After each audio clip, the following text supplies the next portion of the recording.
Hello, welcome back students. Today our topic within this analytical skills is your calendar. So ఈ calendar మీద మనకు problems అనేటువంటిది ఇస్తూ ఉంటాడు. మరి అందులో ఉన్నటువంటి మోడల్స్ ఏంటి అనేటువంటిది ఇప్పుడు మనం పరిశీలిద్దాము. కేవలం మనం 3 మోడల్స్ మీద కాన్సన్ట్రేట్ చేద్దాం ఎగ్జామినేషన్ పాయింట్ ఆఫ్ వ్యూలో. సో మరి అవి ఏంటి అనేటువంటిది ఒకసారి చూద్దాం. My name is doctor Mohammed Naeem, working as a lecturer in physics, government degree college. Right, ఇప్పుడు ఈ క్యాలెండర్లో మొదటి మోడల్ ఏంటో చూద్దాము. సో అది ఫస్ట్ మోడల్ తీసుకున్నట్టయితే model problem 1, today is Monday, what day comes after 58 days.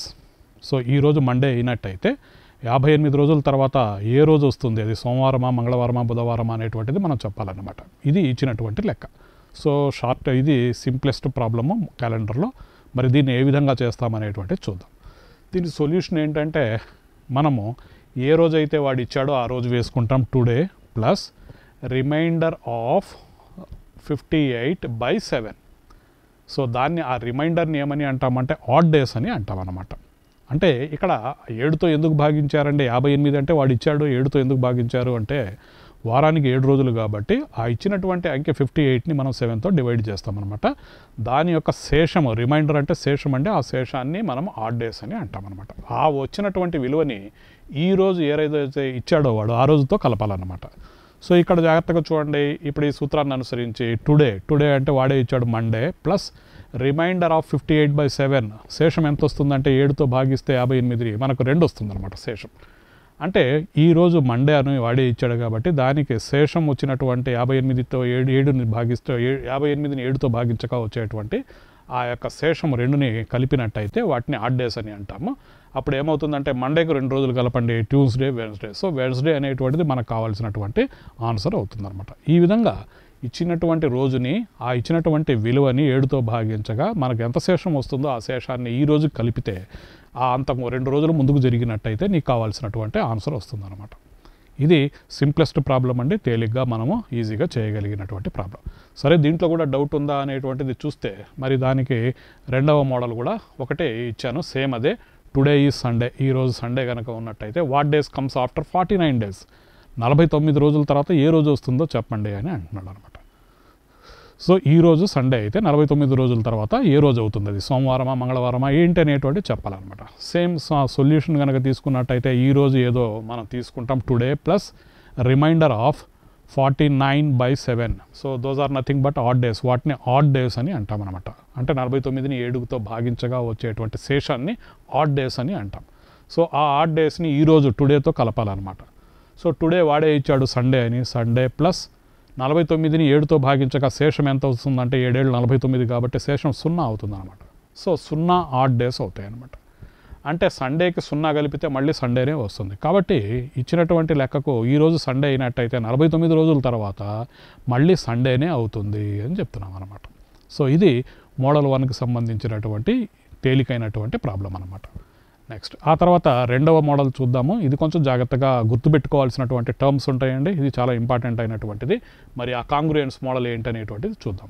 ఇది మోడల్ 2 ఇంపార్టెంట్ అయినటువంటిది. ఏమని చెప్తున్నాడంటే, what is the day on 11/12/2024, 2024 December 11వ తారీఖు ఏదవుతుంది, ఏ రోజు అవుతుందో చెప్పండి, సోమవారమా, మంగళవారమా ఏంటి అనేటువంటిది చెప్పండి అని అంటున్నాడు అనమాట. సో ఇది చాలా ఇంపార్టెంట్ అయినటువంటి మోడలు ఈ క్యాలెండర్స్లో. మరి ఇటువంటి లెక్కను మనము కాంగ్రుయెన్స్ మోడల్తో చేస్తామండి. అది కొంచెం జాగ్రత్తగా గుర్తుపెట్టుకోవాల్సినటువంటివి ఉంటాయి దీంట్లో. మరి సూత్రం నుంచి కొన్ని కోడ్స్ కూడా ఉంటాయి, ఆ కోడ్స్ని కూడా జాగ్రత్తగా గుర్తుపెట్టుకోవాలన్నమాట.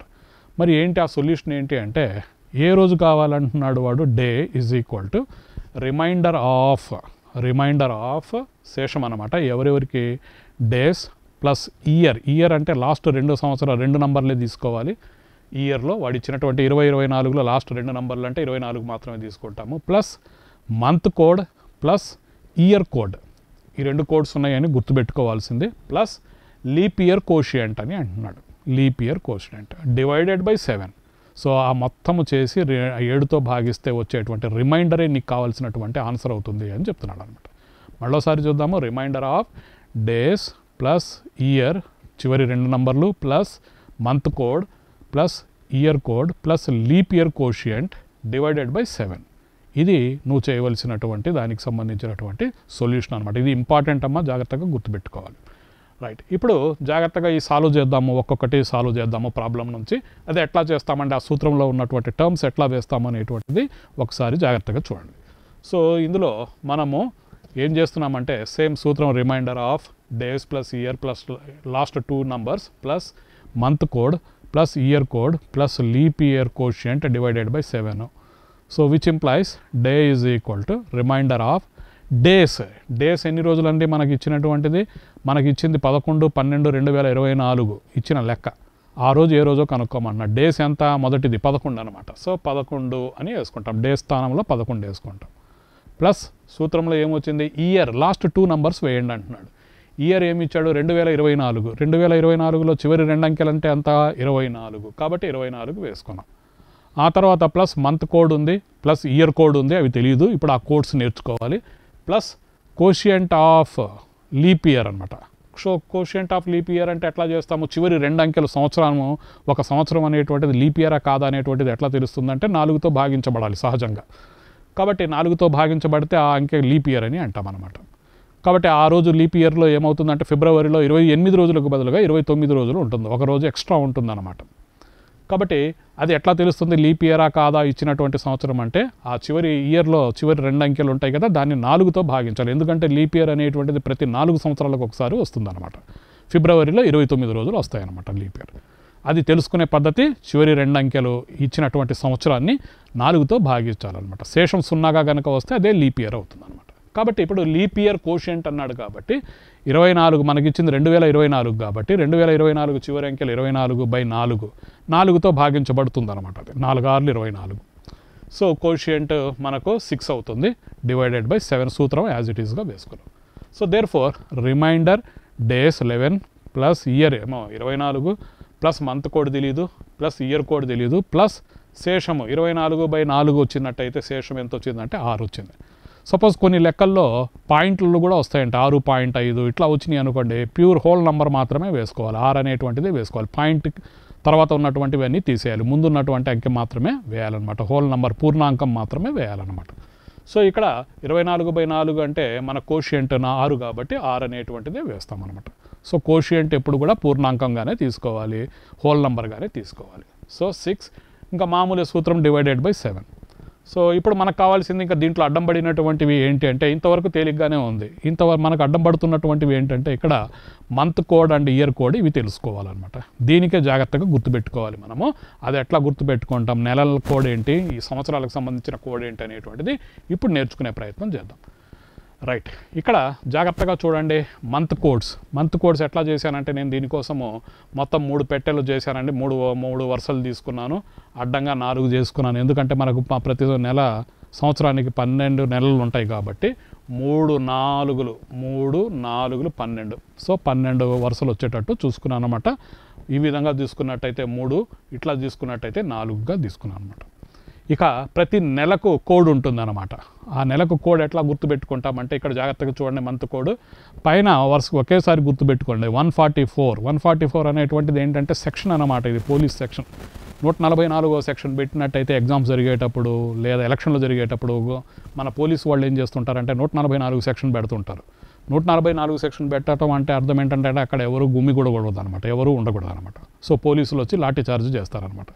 సో పై వరుసలో 144 వేసుకుంటాం అనమాట. అంటే జనవరి కోడ్ 1, ఫిబ్రవరికి కోడ్ 4, అలానే మార్చికి కోడ్ 4 అనమాట. సో ఈ విధంగా 144 సెక్షన్ వేయటం వల్ల ఇప్పుడు ఈ వరుసకు రండి గుర్తుపెట్టుకునే విధానం.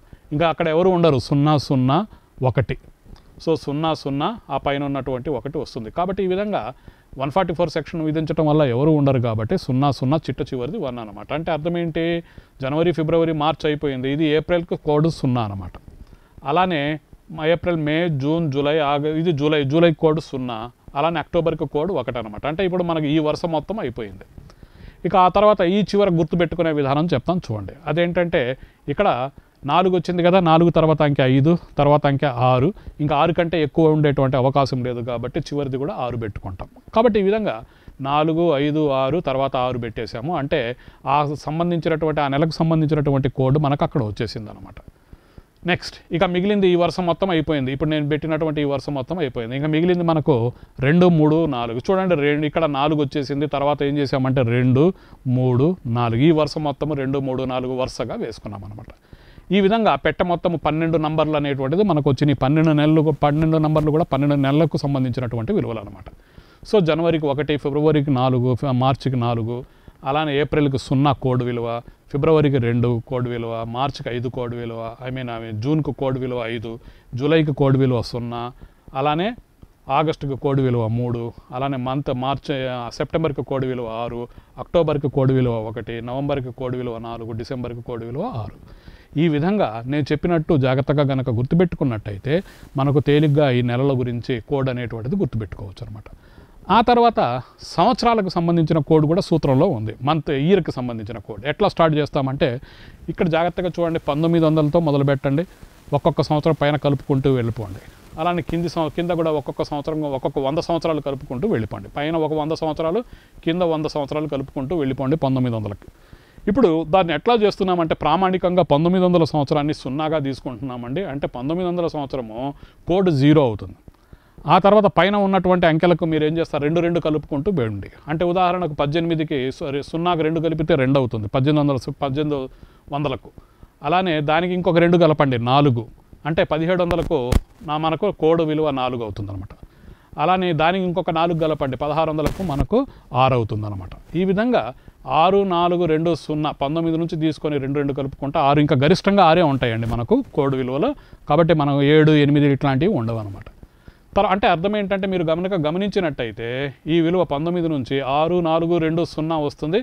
మళ్ళీ కిందకు వచ్చినప్పుడు 1900 తర్వాత కిందకు వచ్చినప్పుడు 2000కు, 2100కి, 2200కి, 2300కి అదే కాపీ చేయండి. 6, 4, 2, 0, 6, 4, 2, 0 కాపీ చేయండి. ఈ విధంగా జాగ్రత్తగా దాని యొక్క విలువల్ని గుర్తుపెట్టుకోవచ్చు అనమాట. 6, 4, 2, 0 ఎక్కడి నుంచి మొదలుపెట్టాం, 1900 నుంచి మొదలు పెట్టుకొని 2 కలుపుకుంటూ 6 వరకు వెళ్ళిపోయాము. ఆ విలువలనే తీసుకొచ్చేసి మళ్ళీ పేస్ట్ చేయండి. ఈ విధంగా నీకు ఏ సంవత్సరం కావాలన్నా 6, 4, 2, 0 రిపీట్ అవుతుంటాయి అనమాట. పైకి వెళ్ళినా కిందకు వచ్చినా మనకు రిపీట్ అవుతాయి. ఉదాహరణకు ఇప్పుడు ఇచ్చినటువంటి లెక్కలో 2024 ఇచ్చాడు. 2024 అంటే 2000లో ఉందంటమాట. అంటే దాని సంవత్సరానికి కోడ్ ఎంత అవుతుందంటే 6 అవుతుందన్నమాట. అది 2000 ఇచ్చాడా, 2020 ఇచ్చాడా, 2050 ఇచ్చాడా, 2090 ఇచ్చాడా అంటే ప్రతిదానికి 2000తోనే ఆరంభం అవుతే అది 6 అవుతుందన్నమాట కోడ్. ఇది జాగ్రత్తగా గుర్తుపెట్టుకోవాలి. చూడండి ఇప్పుడు నేను చెప్తాను మంత్ కోడ్ ఎంత అవుతుందంటే సూత్రంలో అడ్డం పడినటువంటి మంత్ కోడ్ మనకు 12వ నెల ఇచ్చాడు కాబట్టి 12వ నెల డిసెంబర్కు కోడ్ ఎంత అవుతుందంటే వాడే ఇచ్చాడు డిసెంబర్కు కోడ్ 6 అనమాట. December code 6. అలానే ఇయర్ కోడ్ కనుక తీసుకున్నట్టయితే 2024 కదండి మనకి ఇచ్చినటువంటి లెక్క 2024 అంటే 2000 అనమాట. 2000కు సంబంధించినటువంటి కోడ్ ఎంత వచ్చినా కూడా 24, 25 మనకు సంబంధం లేదు. కాబట్టి 2000తో ఆరంభం అయితే అది 6 అని వేసుకోవటమే. కాబట్టి 2024 లేదా 2000కి మనం 6 అని వేసుకుంటాం. ఈ విధంగా మనం మంత్ కోడ్ని అలానే ఇయర్ కోడ్ని తేలిగ్గా గుర్తుపెట్టుకోవచ్చు అనమాట. ఇందులో దీన్ని జాగ్రత్తగా గుర్తుపెట్టుకోండి. ఇది 6, 4, 2, 0 ఈజీగానే గుర్తుంటాయి కాబట్టి దీనికి కొంచెం జాగ్రత్తగా నేను చెప్పినట్టు ఆ గుర్తుపెట్టుకునే విధానం జాగ్రత్తగా ఫాలో అవ్వండి. నెక్స్ట్ ఆ తర్వాత చేసే విధానం ఏంటో చూద్దాం. ఇక ఆ విలువల్ని దాంట్లో ప్రతిక్షేపించండి. పైన మిగిలినటువంటి సూత్రంలో ప్రతిక్షేపించండి. 11, 24, 6 + 6 + 6 మొత్తం చేసేసాము. మొత్తం 53/7 వచ్చింది. సో 53/7ని రిమైండర్ కాబట్టి ఇది మొత్తం కూడా 53 వచ్చింది. 7తో భాగించినట్టయితే నీకు రిమైండర్ ఎంత వచ్చిందంటే శేషం ఎంత వచ్చిందంటే 4 వచ్చిందనమాట. మరి 4 ఎట్లా వచ్చింది? శేషం 4 వస్తే దీన్ని ఏమని అంటాము అంటే వెన్స్డే అని అంటాం అనమాట. ఎట్లా వెన్స్డే అని అంటాము అంటే మళ్ళీ దీనికి ఏం చెప్పానంటే ఇక్కడ నేను రోజులకు కూడా కోడ్లు ఉన్నాయన్నమాట.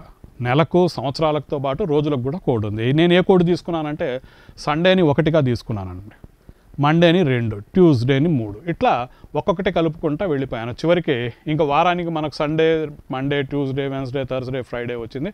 సాటర్డేకి వచ్చేటప్పటికి 0 అవుతుందండి. ఎందుకంటే మనకు అన్నీ ఇచ్చినటువంటి అంకెలు మొత్తం కూడా దాదాపుగా 7గా ఉంటాయి కాబట్టి రిమైండర్స్ 0 కనుక వస్తే డేస్కి అది సాటర్డే అవుతుంది.